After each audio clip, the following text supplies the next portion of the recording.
I must admit, when I first saw this game weeks ago, I thought it was a fake game trailer made by AI to try to get people to download a completely different game, similar to what mobile ads always do.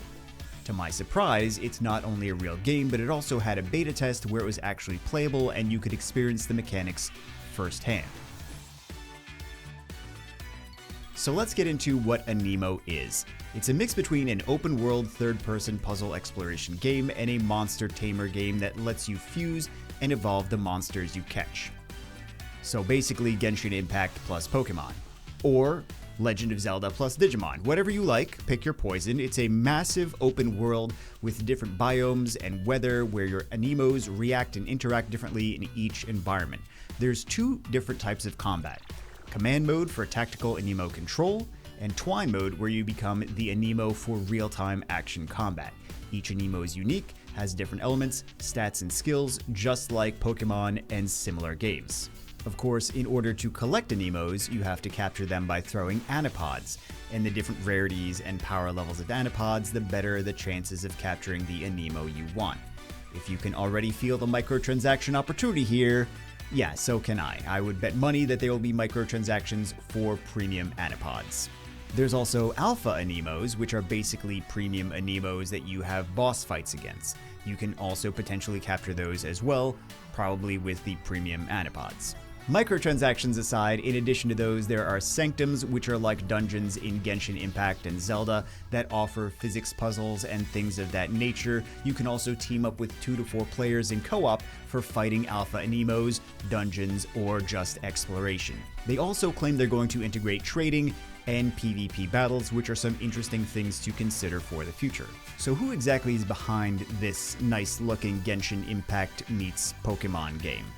The game is being developed by a company called Pawprint Studio, which is supposedly a brand new company. But if I've learned anything in my history with gacha games, it's that new companies that immediately come out with really polished titles as their first game are not actually new companies. They're always companies that used to operate under a different name, with the company dissolving and ceasing to exist, and the same employees and offices being used for a brand new company that isn't actually a new company.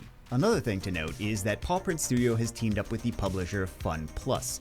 Fun Plus is also known for titles such as State of Survival, DC Dark Legion, King of Avalon, and Guns of Glory, so if they're involved, we know there's going to be no shortage of microtransactions.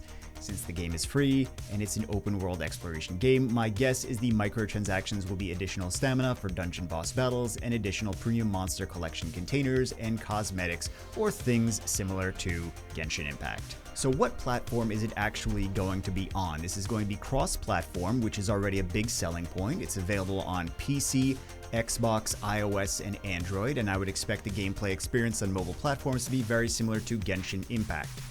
And by that I mean you won't be playing on mobile unless you need to do dailies because your phone is going to heat up to the point of cooking stir-fry on it. So the release date for this game is 2026. That means we're at least 6 months out from that, but the most recent beta test was just concluded with good results, so hopefully early 2026 rather than later. So if you like monster collectors and open world adventure puzzle dungeon games, I'm sure this will be right up your alley. I think a lot of people here are going to be playing it, at least in the beginning, to try it out. I know that I will.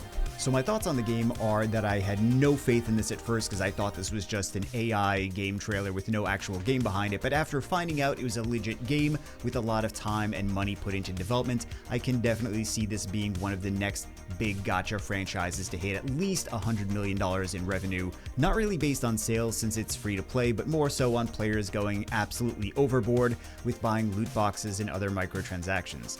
Ultimately, I'm sure it will be wildly successful to the point that Nintendo and the Pokémon Company will have to file some ridiculous patent infringement lawsuit to try to slow them down, which they for some reason love to do, instead of just creating their own open world killer Pokémon game, which they could very easily do, yet don't. Anyway, that's it for this one. Let me know what you think, and I will see you, as always, in the next one.